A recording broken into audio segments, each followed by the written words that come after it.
Border Police Training Campus, Kanyonyo, is a diverse infrastructural complex and a fine testimony of our aspirations to enhance peace, security, law and order by providing members with the best facilities to unlock their highest level of professional performance for the benefit of the people you serve. When I saw what the men and women in this campus go through, it gave me a lot of confidence that the future of our country is in safe hands. And this continuous training of our special units is going to guarantee what the police service constitutionally is mandated to do for our country. I want to commit that going into the future, we will continuously enhance resources available to continuously professionalize, train, and equip our security officers to ensure that they secure the lives, property, and interests and the prosperity of our nation.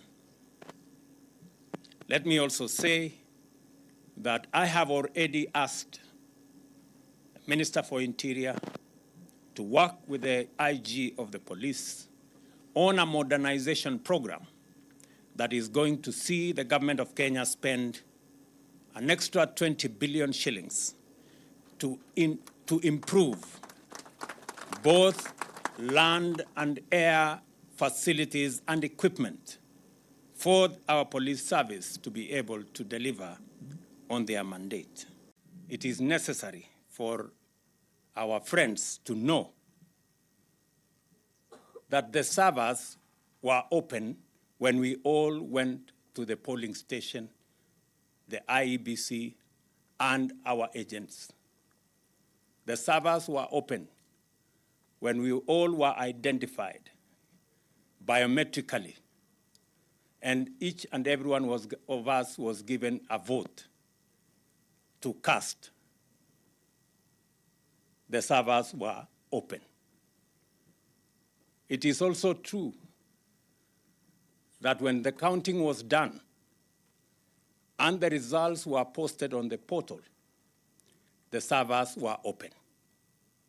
It is also true that when the IEBC was tallying results at Bomas, the servers were open. It is also true that when the matters went for validation in court, the servers were open. It is also true that when the court made a determination of the last general election, the servers were open. To now turn around and pretend that servers to be open at this point in time is to take us for granted, is to believe that there are fools in Kenya. I want to tell our friends that the servers have always been open. They were open during the identification. They were open during the voting. They were open during the posting of the results. They were open during the tallying in Bomas. They were open when the results were announced. They were open when the matters went to court. The servers were open when the court determined the election. To now pretend and tell us about servers is an insult to our collective intelligence, is an insult to our democracy. And I will inform you that there is a big shortage of fools in Kenya. And let me, for the record, paraphrase Bob Marley, who said, "You can fool all the people sometime, and you can fool some of the people all the time, but you cannot fool all the people all the time." So let us understand one another. The government fully recognizes the National Police Service as a critical institution that is indispensable to peace, security, law and order, which in turn are necessary conditions for all human endeavor, including the pursuit of sustainable development and shared prosperity. Our policemen and women are front and center in ensuring that we have shared prosperity.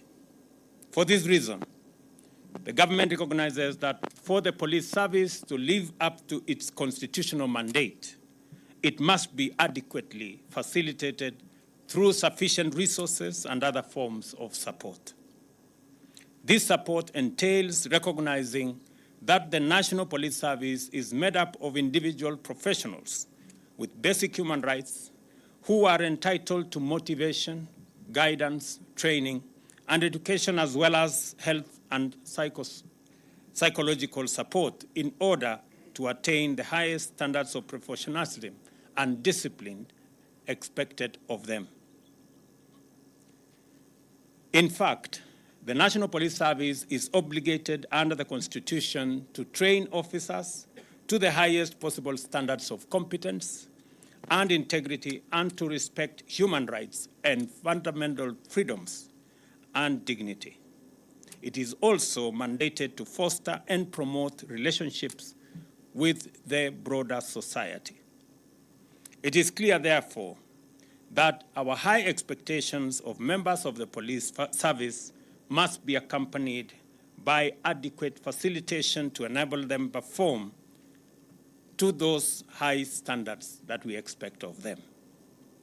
In recognition of this reciprocal obligation, the government of Kenya is committed to guarantee the institutional independence of the service by making sure they have financial autonomy.